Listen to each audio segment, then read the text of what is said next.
우리 주 예수 그리스도의 아버지 하나님을 찬송하리로다. 그의 많으신 긍휼대로 예수 그리스도를 죽은 자 가운데서 부활하게 하심으로 말미암아 우리를 거듭나게 하사 산 소망이 있게 하시며. 아멘. 사랑하는 성도 여러분, 오후 찬양 예배 자리에 나오신 여러분을 베드로전서 1장 3절의 말씀으로 축복을 합니다. 이 말씀을요, 표준 세번역으로 다시 한번 읽어보겠습니다. 우리 주 예수 그리스도의 아버지께 찬양을 드립시다. 하나님께서는 그 크신 자비로 우리를 거듭나게 하시고 예수 그리스도를 죽은 사람 가운데서 다시 살리심으로써 우리에게 산 소망을 안겨주셨습니다. 아멘. 우리가 일주일 동안 이 세상 속에서 살아가면서 세상 사람들이 새기는 나의 명함, 나의 존재의 이름을 지키며 세상의 생존 경쟁 속에서 살아가느라고 얼마나 고단하셨습니까? 하나님께서는요, 세상이 새긴 등급과 상관없이 예수 그리스도를 통해 우리를 거듭남의 은혜를 주셨고 결코 사라지지 않을 산 소망을 주셨습니다. 아멘. 오늘 이 예배를 통해 세상의 모든 무거운 짐을 내려놓고 위로부터 임하는 하나님의 나라 백성의 참된 위로와 정체성이 회복되어지어 하나님 나라의 백성으로 살아가시는 우리 갈릴리 교회 모든 성도님들 되시길 주님의 이름으로 축복합니다. 사랑하는 성도 여러분, 말씀을 들어가기 전에 우리 질문을 하나 드리면서 말씀을 시작하고자 합니다. 만약 누군가가 여러분에게 당신은 누구입니까? 라고 묻는다면 여러분은 자기 자신을 어떻게 소개하시겠습니까? 나는 나다. 아마 대부분의 사람은 자신을 소개할 때 내가 가진 세상의 이름표, 세상의 이력들을 먼저 떠올리실 것입니다. 직장에서의 직함이나 살고 있는 아파트의 이름이나 평수나 혹은 남부럽지 않게 키워낸 자녀들의 학교나 직장이 곧 나라고 생각하며 살아갈 때가 많습니다. 그래서 우리는 이 세상에서의 명함들을 조금이라도 더 화려하게 만들기 위해서 날마다 치열한 생존 경쟁 속에서 살아갑니다. 그렇다면 사랑하는 성도 여러분, 여러분의 인생 명함 첫 줄에 지금 무엇이 적혀 있습니까? 설교 말미에 다시 한번 여쭤보겠습니다. 정말 세상의 명함들이 우리 영혼에 진정한 평안과 안식을 주나요? 오히려 그 명함들을 유지하고 지켜내느라고 늘 불안해하지는 않으셨나요? 세상의 눈치를 보느라 왕이신 하나님의 다스림보다는 세상의 성공 법칙, 생존 법칙에 더 민감하게 반응하며 살지는 않으셨습니까? 어느 순간 정신을 차리고 보면 우리는 교회 안에서는 거룩한 성도라고 불리지만 교회 밖으로 교회 문을 나서는 순간 세상의 성공주의와 물질주의에 갇혀 살아가고 있는 나를 발견하게 될 것입니다. 그러다 세상에 준 명함이 사라지는 순간 내 존재 자체가 무너지기도 하는 허망하게 고통을 받을 수도 있습니다. 혹시 지금 이 자리에 몸은 앉아 계시지만 세상이 매겨준 내 등급과 평판 때문에 마음이 무겁고 지쳐 계시지는 않으십니까? 만약 나의 정체성이 흔들리면 삶의 모든 기준이 흔들립니다. 오늘 이 시간 내 영혼을 짓누르던 세상의 명함들을 잠시 내려놓았으면 좋겠습니다. 그리고 하나님이 나에게 주신 진짜 영광스러운 정체성을 회복하는 은혜의 시간이 되시길 주님의 이름으로 축복합니다. 오늘 우리가 함께 나눌 말씀은 요한복음 3장인데요. 우리가 많이 알고 있는 말씀입니다. 예수님에 대한 영적인 호기심을 가지고 예수님을 찾아온 한 사람의 이야기로 시작이 됩니다. 그 주인공은 바로 니고데모입니다. 그는 예수님께 특별한 관심과 중요한 질문을 가지고 찾아왔고 예수님은 니고데모와 대화 요청에 진지하게 반응을 하십니다. 이 대화를 통해 우리는 거듭남의 비밀과 하나님 나라의 진리를 깨닫게 됩니다. 어떤 의미에서는 우리들은 이 니고데모에게 큰 빚을 졌다고도 볼 수 있습니다. 그가 진지하게 예수님 앞에 섰기에 지금 우리도 예수님이 가르쳐 주신 놀라운 진리의 말씀을 들을 수 있게 되었습니다. 아멘. 이 시간 우리도 진리의 말씀을 듣기 원하는 간절한 마음으로 니고데모의 자리에 서서 주님이 가르쳐 주시는 하나님의 나라의 비밀을 온전히 깨닫는 시간이 되시길 바랍니다. 이 예수님을 찾아온 니고데모는요, 당시 유대 사회에서 정체성이 가장 확실했던 사람 중 한 명이었습니다. 우리보다 훨씬 더 화려한 이력을 가졌던 인물입니다. 3장 1절에 보면 성경은 그를 바리새인이라고 하며 유대인의 관은 유대인의 지도자라고 소개합니다. 그는 바리새인으로서 구약 율법에 정통한 학자였으며 하나님의 법을 철저하게 지키는 종교적 모범생이었습니다. 게다가 유대인의 지도자, 유대인의 간원이라는 말은 그가 당시 최고 의결 기구인 산헤드린 공회의 회원이며 부유청이었다고 볼 수 있습니다. 이 산헤드린 공회는요, 유대 사회의 엘리트 집단이었으며 이스라엘 전역에서 민사적, 형사적 재판관을 형성하던 71명으로 구성된 유대인의 최고 법정 기구였습니다. 이거 작년에 신약의 파노라마 할 때 했었는데요.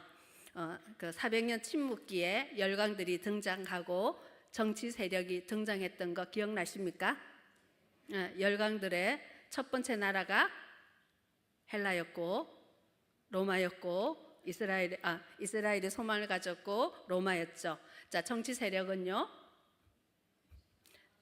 산헤드린이 있었고 서기관이 있었고 바리새인이 있었고 사두개인이 있었고 세리가 있었고 열심당이 있었습니다. 잊어버리셔야 다음에 또 할 때 새롭게 또 시작을 하죠. 그러니 그의 사회적 위치가 얼마나 대단한지 짐작이 가는 거죠. 세상의 기준으로 보면 그는 완벽하게 성공한 인생이었습니다. 그런데 그가 놀랍게도 캄캄하고 조용한 밤에 홀로 예수님을 찾아왔습니다. 성경이 굳이 밤이라는 시간을 강조한 데는 중요한 의미가 있습니다. 타인의 이목을 피해서 예수님과 깊은 대화를 나누고 싶었던 마음도 있었겠지만 또 다른 영적인 의미도 있습니다. 요한복음에서의 밤은요, 영적인 어둠을 상징합니다. 그리고 빛이신 예수님과 대조하면서 말씀하고 있습니다. 즉 요한복음에서의 밤은 영적인 어둠을 상징하기에 니고데모가 세상의 최고의 지식과 명예를 가졌음에도 불구하고 그의 영혼은 여전히 어둠과 무지 속에 갈급해하고 있었으므로 참된 빛이신 예수님께 나아왔다는 것을 상징적으로 보여주고 있습니다.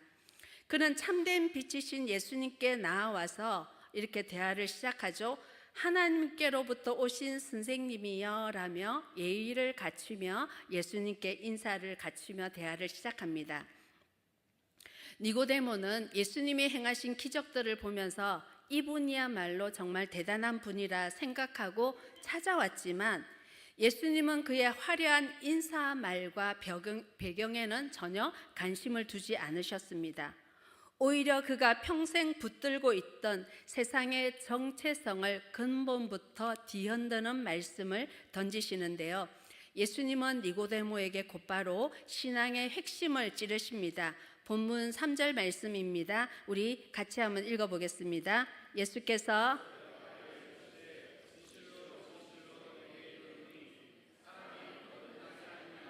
하나님의 나라를 볼 수 없느니라. 아멘. 사람이 거듭나지 아니하면 뭘 볼 수 없다고요? 하나님의 나라를 볼 수 없다라고 합니다. 여기서 거듭나다라고 번역된 헬라어는요, 아노덴인데요, 두 가지 뜻이 있습니다. 다시와 위로부터입니다. 다시 태어나는 거, 위로부터 태어난다는 뜻인데요. 이 유대 최고의 지성이었던 니고데모는 이 말을 다시 태어난다, 즉 육적으로 태어나야 된다라고 이해를 했습니다. 그래서 사람이 늙었는데 어떻게 어머니 뱃속에 다시 들어갔다가 나올 수 있습니까? 라고 황당해하며 반문했던 것입니다. 이 니고데모는 인간의 생각과 한계에 갇혀 있었던 것입니다. 하지만 예수님이 말씀하신 거듭남의 근본적인 권원 자체가 땅이 아니라 하늘, 즉 위로부터 바뀌어야 함을 의미하고 있다는 겁니다. 예수님이 이어서 5절에 이렇게 말씀하십니다. 사람이 물과 성령으로 나지 아니하면 하나님 나라에 들어갈 수 없느니라 라고 가르쳐 주십니다. 사람이 위로부터 물과 성령으로 거듭나지 아니하면 하나님 나라에 들어갈 수 없다는 겁니다. 오직 거듭나는 것은 물과 성령으로만 가능합니다. 물과 성령으로 난다는 것은 예수님을 믿어 새롭게 되는 것입니다. 예수님을 믿어 새롭게 된 사람만이 하나님 나라에 들어갈 수 있습니다. 그래서 예수님을 믿으면 하나님 나라에 들어갈 수 있고 하나님이 다스리는 하나님의 나라 백성이 되는 것입니다. 구약 에스겔서 36장 26절은 우리에게 이렇게 말씀합니다. 같이 한번 읽어보겠습니다. 또 새 영을 너희 속에 두고 너희 육신에서 굳은 마음을 제거하고 부드러운 마음을 줄 것이며. 아멘. 이 말씀에서 약속하신 것처럼 하나님께서는 우리의 죄를 깨끗이 씻어주시고 새 영을 부어주신다는 것은 초자연적인 역사입니다. 어떤 인간적인 방법, 땅의 방법이 아니라는 것입니다. 단순히 과거의 삶을 도덕적으로 고치거나 종교적인 열심을 더 내는 것을 의미하지 않습니다. 우리 주변에 보면 삶에 대해 누구보다 진지하고 눈물겨운 노력으로 영혼의 문제를 해결해 보려고 하시는 분도 많이 있습니다. 하지만 그것이 아무리 간절해도 그것은 모두 땅의 노력일 뿐입니다. 땅의 노력으로는 위로부터 임하는 영원한 생명을 얻을 수 없기 때문입니다. 거듭남은 예수 그리스도 안에 있는 영원한 생명을 부여받아 내 존재의 뿌리가 아담의 후손에서 하나님 나라의 백성으로 완전히 뒤바뀌는 창조적인 사건입니다. 거듭남은 오직 물과 성령으로 위로부터 하나님이 하시는 역사인 줄 믿으시기 바랍니다. 그렇다면 이렇게 물과 성령으로 거듭난 사람에게 일어나는 가장 결정적인 변화는 무엇일까요? 바로 소속의 변화입니다. 이제 내가 누구의 다스림을 받으며 사는가라는 문제입니다. 예수님은 거듭나야만 하나님 나라를 보고 하나님 나라에 들어갈 수 있다라고 말씀하십니다. 여기서 말하는 하나님의 나라는 우리가 죽어서 가는 나라, 저 멀리 있는 천국만을 의미하지는 않습니다. 계속해서 설교 시간에 많이 들었기 때문에 아시는 말씀입니다. 바로 지금 여기 내 삶의 자리에서 실제하는 하나님의 왕적인 통치와 다스림 그 자체를 의미합니다. 왕이신 하나님이 나를 통치하시는 이 자리가 바로 하나님의 나라입니다. 우리 성도들은 이 땅에 발을 딛고 살아가지만 우리는 이 세상에 속한 사람이 아닙니다. 우리의 진짜 시민권은 어디에 있습니까? 하늘에 있습니다. 그래서 빌립보서 3장 20절은 우리에게 이렇게 말씀합니다.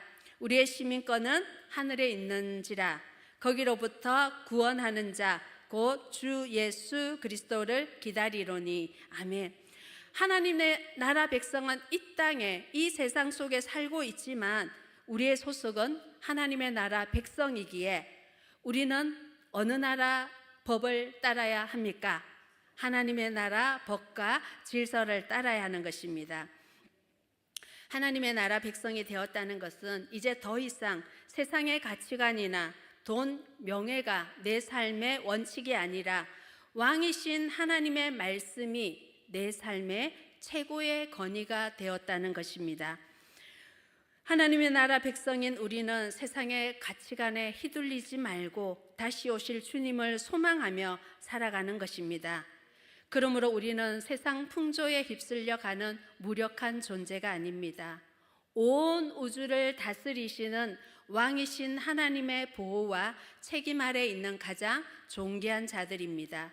이 정체성을 가슴에 새길 때 우리는 비로소 세상이 감당하지 못하는 믿음의 사람으로 살아갈 수 있습니다. 아멘. 사랑하는 성도 여러분, 이제 말씀을 맺으며 여러분들에게 권면합니다.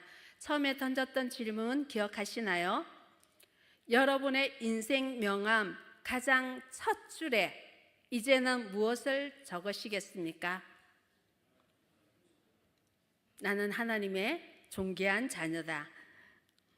우리는 오늘 말씀을 통해 니고데모가 그토록 갈구했던 답을 얻었습니다. 세상의 그 어떤 화려한 명함도 우리 영혼의 갈급함을 해결할 수 없으며 오직 예수님을 믿음으로 물과 성령으로 거듭난 자만이 하나님 나라를 누릴 수 있습니다. 우리는 예수님을 믿음으로 거듭난 하나님 나라의 백성입니다. 아멘. 사탄은 끊임없이 우리에게 세상의 가치관이라는 가짜 이름표를 내밀면서 우리의 정체성을 흔들려고 할 것입니다. 너 그것밖에 안 돼. 내 명함은 왜 그것밖에 안 돼라며 우리를 위축하게 할 것입니다. 그럴 때마다 우리는 당당하게 외쳐야 합니다. 세상이 나를 무엇이라고 부르든 내가 지금 어떤 자리에 있든 상관없이 우리가 감사를 선택하듯이 온 우주를 다스리시는 왕의 자녀요, 하나님 다스림 안에 있는 하나님의 나라 백성이라는 사실을 매 순간 기억해야 됩니다. 그러니 성도 여러분, 세상의 타이틀이 주는 유혹에 취하지 마시고 그 무게에 눌려 영적으로도 위축되지 마십시오. 우리는 하나님의 백성이라는 영원한 신분으로 사는 사람들입니다. 오늘도 왕이신 그분의 다스림 안에서 용기 있게 살아가시길 바랍니다. 그러므로 이번 한 주간 우리 가정이나 직장에서 중요한 결정을 내릴 때, 이익의 문제 앞에 설 때 세상의 성공 법칙, 돈이나 평판, 자존감을 따르지 말고 하루에 한 번 이상 하나님의 나라 백성이라면 이 상황에서 어떻게 행동할까? 예수님이라면 어떻게 하셨을까를 스스로에게 질문해 보시기 바랍니다. 그래서 손해를 보더라도 하나님의 말씀, 정직, 사랑, 용서를 기준으로 선택하시는 하나님의 나라 백성들 되시기 바랍니다.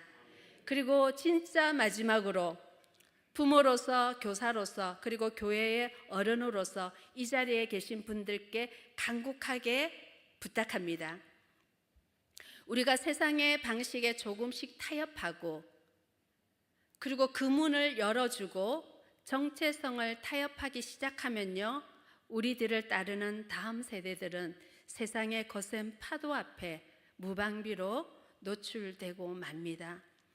그러나 우리가 확신을 가지고 나는 하나님 나라의 백성이다 라고 선포하며 말씀에 순종하는 거룩한 뒷모습을 보일 때 우리의 다음 세대도 하나님의 나라의 영광을 나타내는 백성으로 당당하게 자라날 것을 믿습니다. 이제 하나님의 사랑과 진리에 뿌리 박힌 우리의 진짜 정체성을 영혼 깊숙이 새기며 다 함께 우리 믿음으로 선포해 보겠습니다. 하면 띄워주시기 바랍니다. 제가 먼저 할 테니까 한번 따라해 보십시오. 나는 하나님의 나라의 백성입니다. 우리는 하나님의 다스림을 받는 하나님 나라의 백성입니다. 아멘. 이 믿음의 고백대로 날마다 왕이신 하나님의 다스림을 우리의 삶의 자리에서 나타내시는 우리 갈릴리 교회 모든 성도님들 되시길 주님의 이름으로 간절히 축복합니다.